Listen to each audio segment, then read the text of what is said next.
के तपाईँले परमेश्वरसँग गहिरो सम्बन्ध जोड्ने चाहना भन्नुभएको छ, उहाँको उपस्थितिलाई प्रत्यक्ष रूपमा अनुभव गर्ने?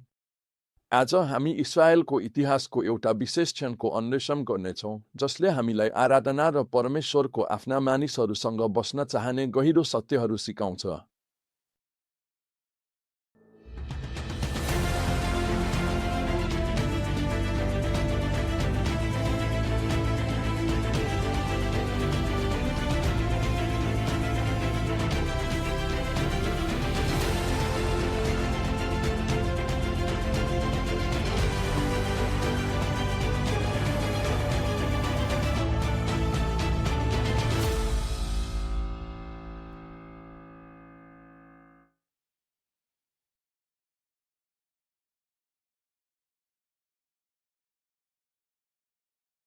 हाम्रो आजको मुख्य सत्य यो हो। साँचो आराधनाले सदायुक्त उत्सव मार्फत स्थापित गरिने परमेश्वरको उपस्थिति र आशिष निम्त्याउँछ र अन्ततः हामीलाई येशूतर्फ इङ्गित गर्छ, जो हाम्रा महायाजक हुनुहुन्छ। हामी गन्ती, प्रस्थान र लेवीको पुस्तकका भागहरूमा गहिराईमा जाँदैछौँ, जसले उजाड स्थानमा पहिलो निस्तार चाड याजकत्वको स्थापनाको वर्णन गर्छ। यी घटनाहरू पालको निर्माणपछि भएका हुन्, जसको बारेमा हामीले हाम्रो अघिल्लो भक्तिमा अन्वेषण गरेका थियौँ।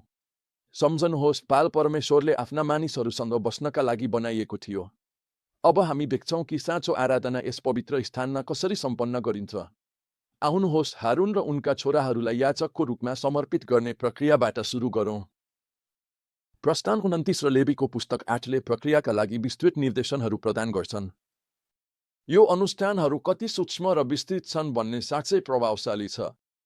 याजकको तयारीको प्रत्येक पक्ष धुने प्रक्रियादेखि लगाउने वस्त्रहरू, पवित्र पहिरनदेखि विभिन्न बलिदानहरूसम्म, सबैले परमेश्वरको नजिक जान आवश्यक पवित्रताको महत्त्वलाई उजागर गर्छ।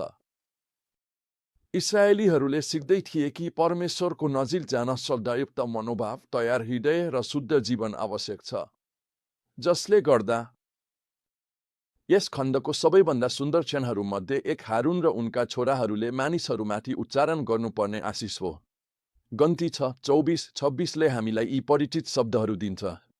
याहवेहले तिमीहरूलाई आशिष देऊन् र तिमीहरूलाई रक्षा गरून्। याहवेहले आफ्नो मुहार तिमीहरूमाथि चम्काउन् र तिमीहरूप्रति अनुग्रही होउन्। याहवेहले आफ्नो मुहार तिमीहरूतिर फर्काउन् र तिमीहरूलाई शान्ति देऊन्। यो आशिष केवल भौतिक समृद्धिको बारेमा होइन।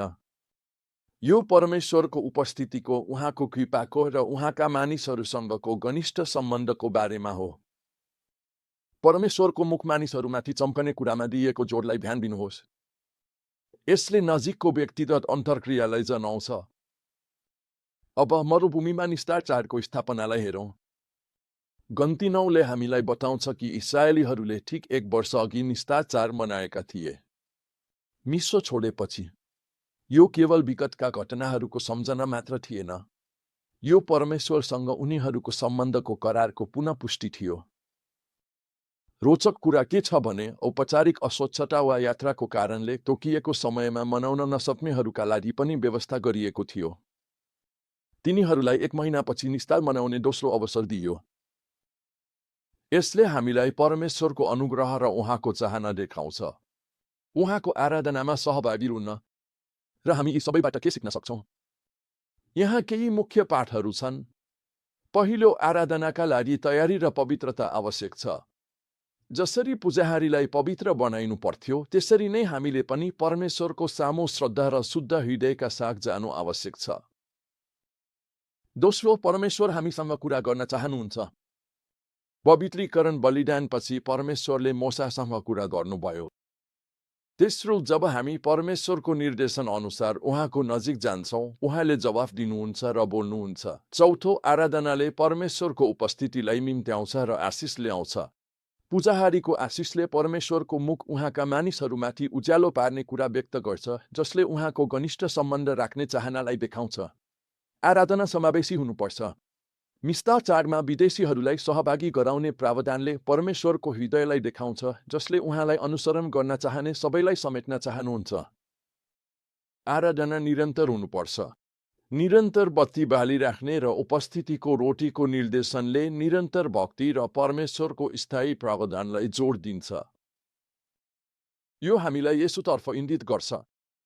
उहाँ हाम्रो सर्वोच्च सिद्ध महायाजक हुनुहुन्छ, परमेश्वर र मानव जाति बीचको परम मध्यस्थ, किनभने उहाँ मात्र पूर्ण रूपमा अत्यन्तै पवित्र हुनुहुन्छ। उहाँ मार्फत हामीलाई परमेश्वरको उपस्थितिमा प्रवेश गर्ने पहुँच प्राप्त छ।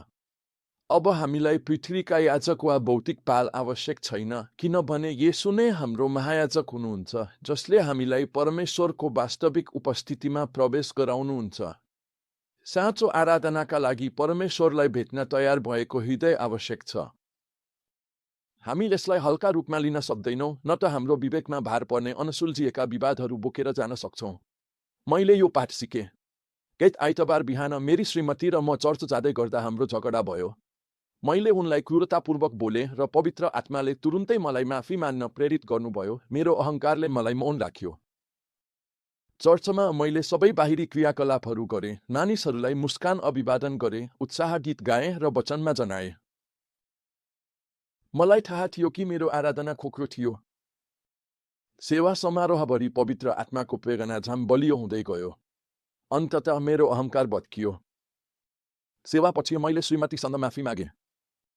उनले कृपापूर्वक मलाई माफ गरिन्, जसले हाम्रो सम्बन्ध पुनः स्थापित गर्यो र सबैभन्दा महत्त्वपूर्ण कुरा, मेरो परमेश्वरसँगको सम्बन्ध पनि नयाँ भयो। तर मैले त्यो आराधनाको समयमा परमेश्वरसँगको वास्तविक भेट गुमाएँ। यस अनुभवले मलाई सिकायो कि साँचो आराधना बाहिरी देखावटी कुरा होइन, यो परमेश्वरसँग मिलेको हृदयको विषय हो। नसम्झाइएका विवाद र नस्वीकारिएका पापले हामी र परमेश्वर बीच अवरोध सिर्जना गर्न सक्छन्, हामीलाई साँचो आराधनाको सारबाट वञ्चित गरिदिन्छ। यसले मलाई यो पनि सिकायो कि साँचो आराधना केवल एउटा घटना होइन, यो त जीवनशैली हो। जसरी पालमा रहेका बत्तीहरू निरन्तर बल्नुपर्ने हुन्छ, त्यसैगरी हाम्रो परमेश्वरप्रतिको समर्पण निरन्तर रहनुपर्छ। जब हामी परमेश्वरको उपस्थितिको निरन्तर चेतनामा बाँच्छौँ, हामी उहाँको आवाज सुन्न र उहाँको आशिष प्राप्त गर्न तयार हुन्छौँ। त्यसैले म तपाईँलाई चुनौती दिन्छु, तपाईँ कसरी आराधनाको जीवनशैली विकास गर्न सक्नुहुन्छ?